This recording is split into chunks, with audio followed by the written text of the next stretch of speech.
Merhaba değerli izleyicilerimiz.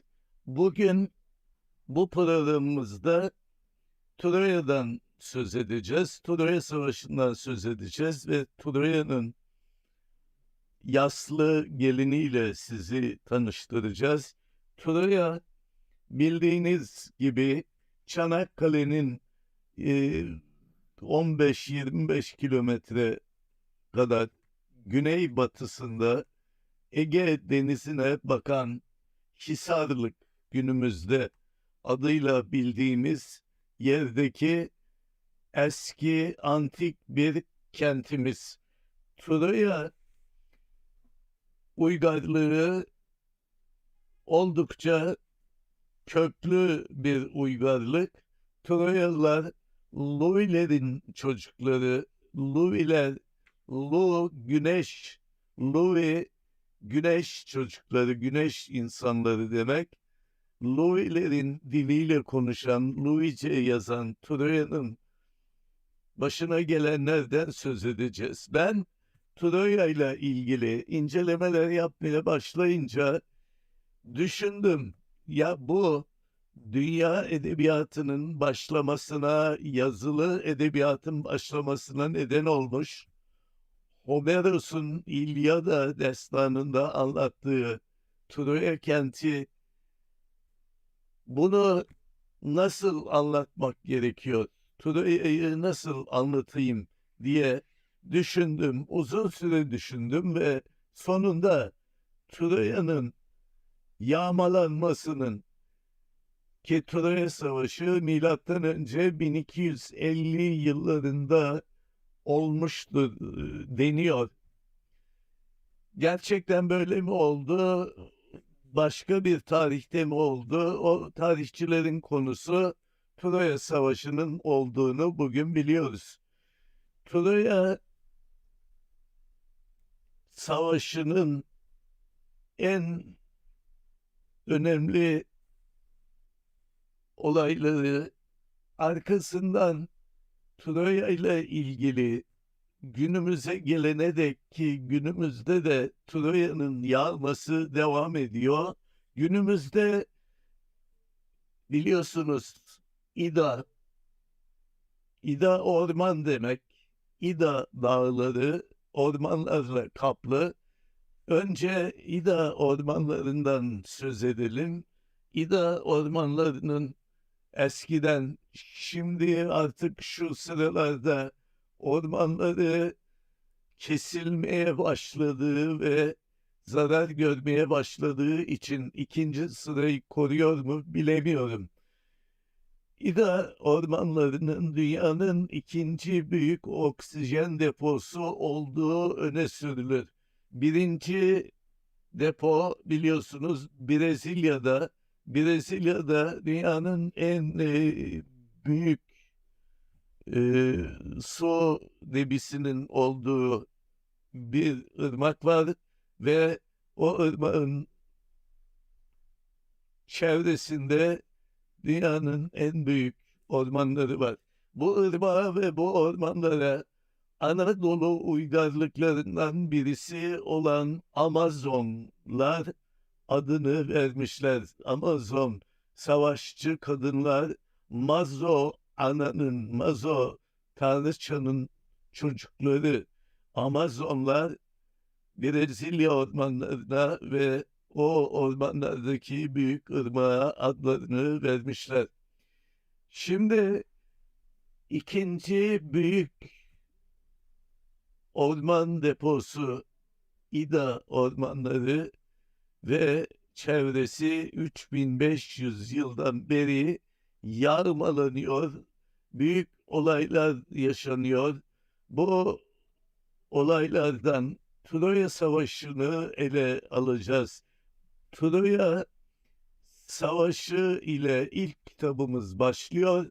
Troya Savaşı'ndan bugüne geliyoruz. Bugün Kanadalılar altın aramak için ormanları tahrip ediyorlar ve binin üzerinde şirkete de bu ormanlarda maden arama ruhsatı verilmiş durumda. Sonuçta Troya bitmeyen yağma dizisi 10 kitap. Bu kitaplardan bir tanesini e, öne çıkarmak ve bu çalışmamızda tanıtmak istiyorum. Troya'nın yaslı gelini.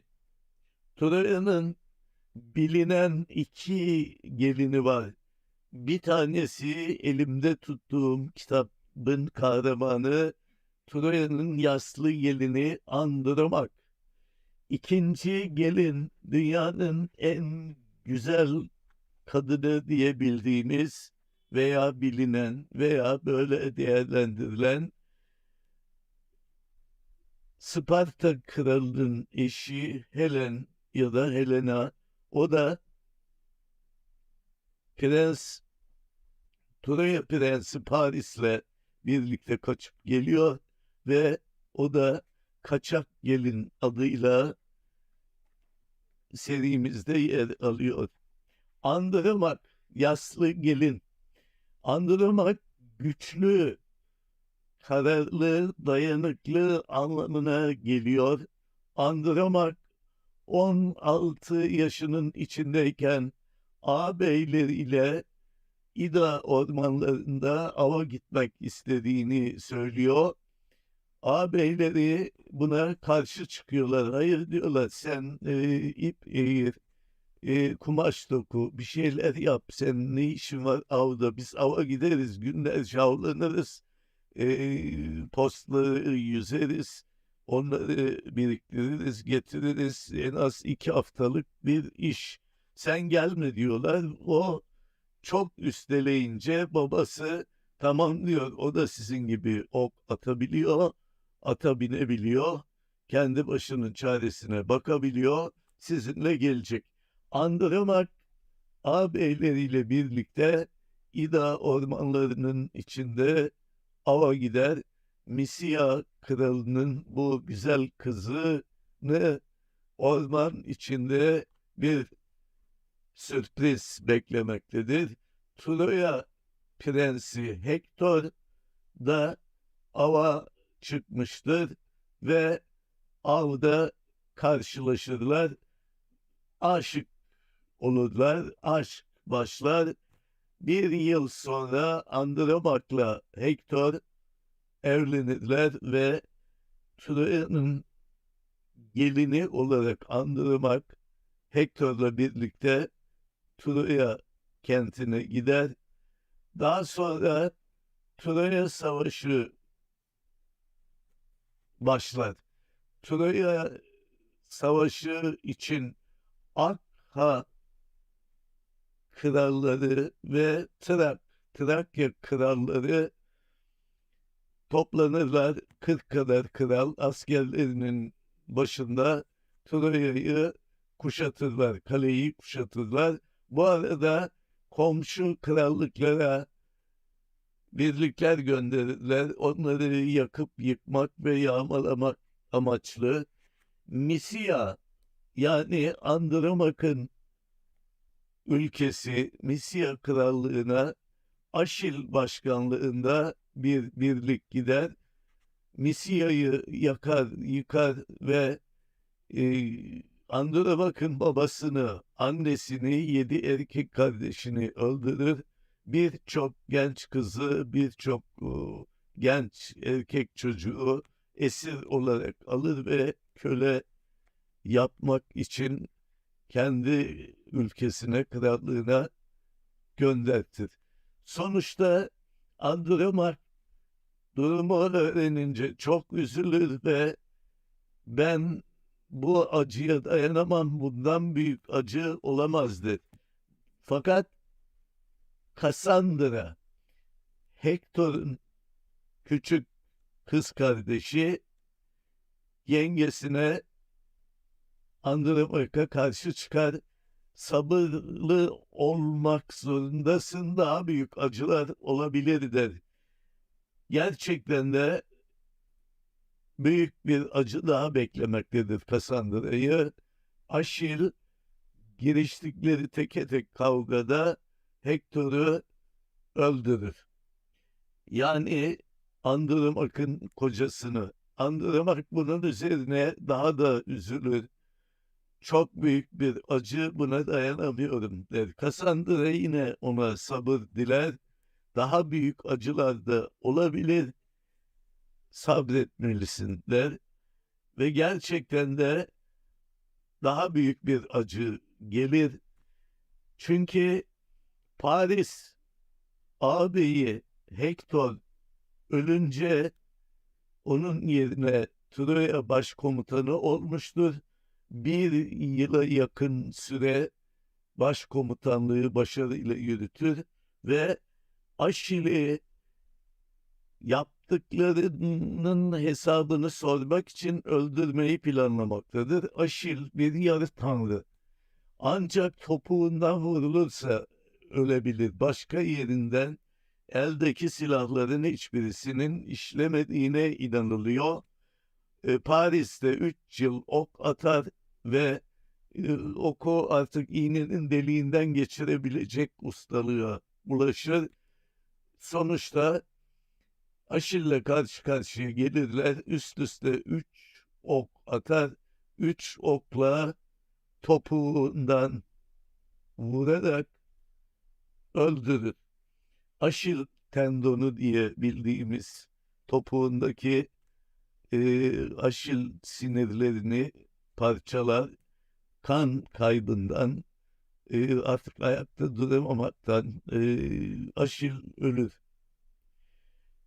Aşil'in ölümü üzerine Aşil'in krallığını oğlu üstlenir ve Paris'i aratır bulduramaz ve babasının acısını Hektor'un 1 yaşındaki oğlundan almak ister. 1 yaşındaki oğlu alır, kalenin kulesine çıkar, en yüksek yerinden aşağıya taşların üzerine 1 yaşındaki bebeği atarak öldürür. Andromak bu çok acıydı der ama daha büyük bir acı onu beklemektedir ve gerçekten de bu acıların daha büyüğü de karşımıza çıkacak. Onu merak edenler, ilgilenenler kitabımızdan okuyabilirler. Yaslı kadınlar, dünyanın en yaslı kadınları, Troya kadınları ile ilgili çok şey yazılıp söylenmiştir. Euripides dünyanın bildiği en ünlü ağlatı ya da trajedi yazarıdır ve Troyalı kadınlar ya da Troyalı yaslı kadınlar tiyatro eseri ünlü. Bu seriyle ilgili bana katkı sunan, yani eserlerinden katkı aldığım değerli yazarımız Azra Erhat, Halikarnas balıkçısı, bunları sevgiyle, saygıyla anmak istiyorum. Bir kitaptan daha söz edip bitireceğim. İlyada, yazılı edebiyatın başlangıcı. İlyada, İlyon kenti demek. İlyon, Troya'nın Hitit dilindeki adı. İlyada, İlyon kenti. Homeros bizim insanımız, Anadolu insanı, Batı Anadolu insanı, İzmirli. Troya Savaşı'ndan 500 yıl sonra İlyada'yı, ardından Odessa'yı yazıyor. Homeros hemşerimiz ve büyüğümüz. Başka Anadolu'da Avrupalıların Grek, Yunanlı saydıkları ve uygarlığın başlatıcıları diye aktarılan büyükler var. Örneğin bunlardan doktorların piri, babası, yeminini bütün doktorların yaptığı Hipokrat yine Anadolu insanı. Herodot tarihin babası, Anadolu insanı. Ezop masalın babası, Anadolu insanı. Heraklit Yine o da bir Anadolu insanı.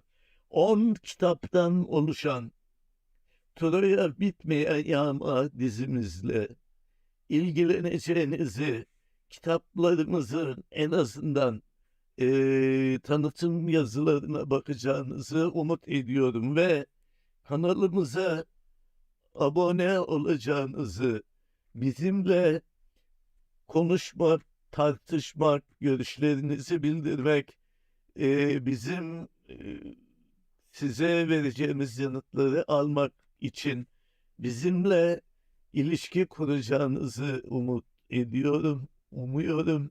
Ayrıca abone olmanız bize yetmeyecek. Abone olunmasını sağlayın. Yakınlarınıza, dostlarınıza bizi önerin. Bizim Troya serisi, dizisi dışında 15 dizimiz, 300 kitap, 300 dolayında benim yazdığım kitaptan oluşan bir bohçamız var. Bu bohçayı parça parça her programda birazcık açarak sizlerle daha yakın olmaya çalışacağız. Teşekkür ediyorum.